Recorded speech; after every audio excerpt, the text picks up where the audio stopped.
Welcome to section 19.2.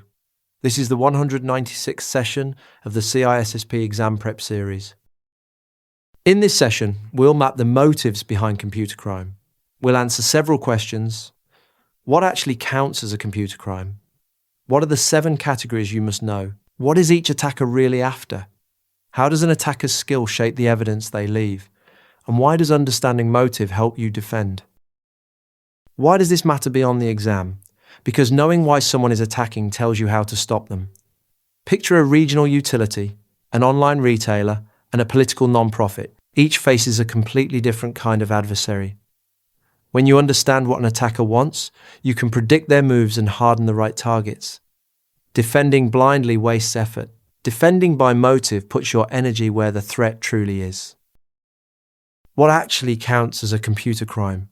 Simply put, it is any crime that involves a computer.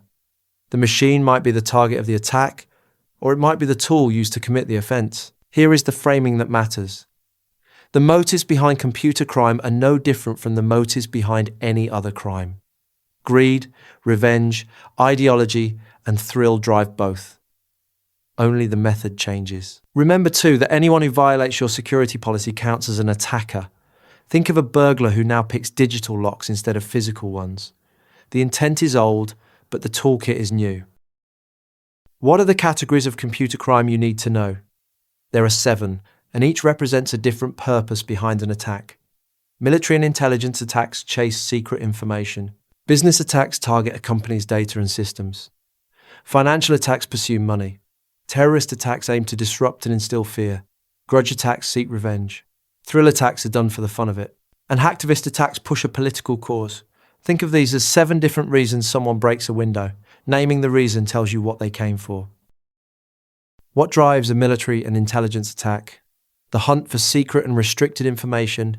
Attackers go after military plans, sensitive intelligence, or details of criminal investigations, often as a prelude to a bigger strike. Because these targets are so valuable, they draw the most skilled adversaries, which is why such systems carry stringent perimeter and internal controls. There is also a modern face to this threat, the advanced persistent threat. These attackers are well-funded, highly skilled, and backed by a nation-state or organized group, and they focus relentlessly on one target. The most dangerous ones cover their tracks so well that you never even know they were there.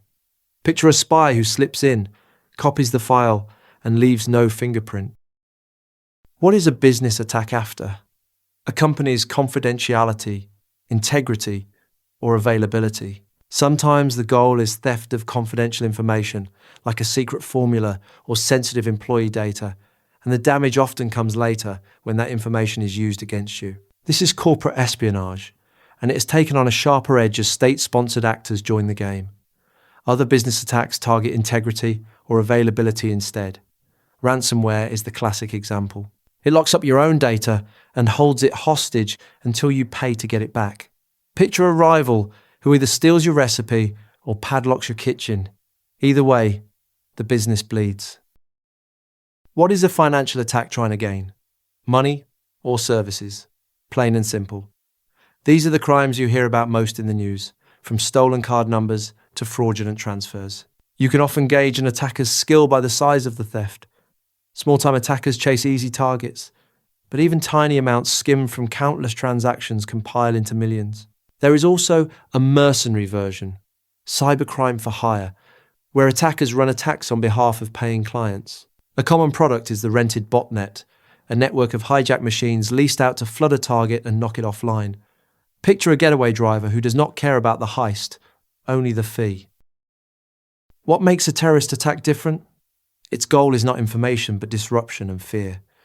Where an intelligence attack quietly steals secrets, a terrorist attack aims to upend normal life. Intelligence gathering often comes first, so a system hit today may have been quietly compromised earlier. The frightening targets are the systems that run power plants, telecommunications, and the electrical grid, many of which are computerized and exposed. Imagine a coordinated strike that pairs a physical attack with a cyber attack that knocks out power and communications at the same moment. Your ability to respond would be crippled just when you need it most. Vigilant monitoring is what lets you catch the early moves. What fuels a grudge attack? Resentment, pure and simple. The attacker wants to damage a person or an organization, whether by destroying data, crippling systems, or wrecking a reputation. The classic culprit is a recently fired employee out to get even, or someone nursing a personal grievance. This is where the insider threat bites hardest. A departing administrator who still holds active accounts can do enormous harm, especially if your deprovisioning process is slow. Not every insider incident is malicious either, since a privileged user's simple mistake can open the door for an outside attacker. The defense is diligent monitoring, tight vulnerability assessments, and cutting off access the instant someone leaves. Picture handing back the keys, but the locks were never changed. What is behind a thrill attack? The simple rush of breaking in. These attackers often lack the skill to build their own tools, so they download ready-made programs and run them. That earns them the nickname script kiddies, because they only execute other people's scripts. The usual outcome for a victim is a service interruption, or a compromised system used to launch the next attack. A common signature is website defacement, where the attacker replaces your legitimate pages with content boasting about the break-in. Automated tools let a single unskilled attacker deface an enormous number of sites in a very short span. Picture a vandal spray painting walls just to prove they got past the fence. What sets hacktivists apart? They fuse politics with the thrill of hacking. Hacktivists combine the words hacker and activist, and they organize loosely into named collectives. Their aim is to disrupt organizations they disagree with philosophically. Using automated tools, they can launch large denial-of-service attacks that overwhelm a target with traffic, and they need surprisingly little skill to do it. What makes them notable is the cause, since the attack is a form of protest rather than personal gain.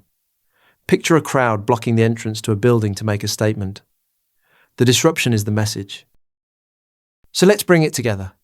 A computer crime is any crime involving a computer, driven by the same old motives with a new toolkit. The 7 categories map those motives. Military and intelligence attacks steal secrets. Business attacks target company assets.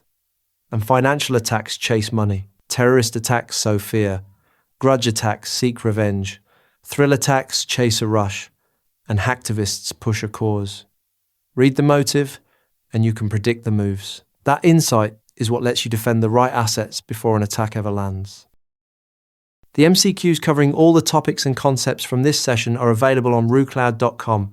Practice the chapter-specific MCQs before moving on to the next session. Thanks for watching. If you have any questions or feedback, post a comment below or email us. I will see you in the next session.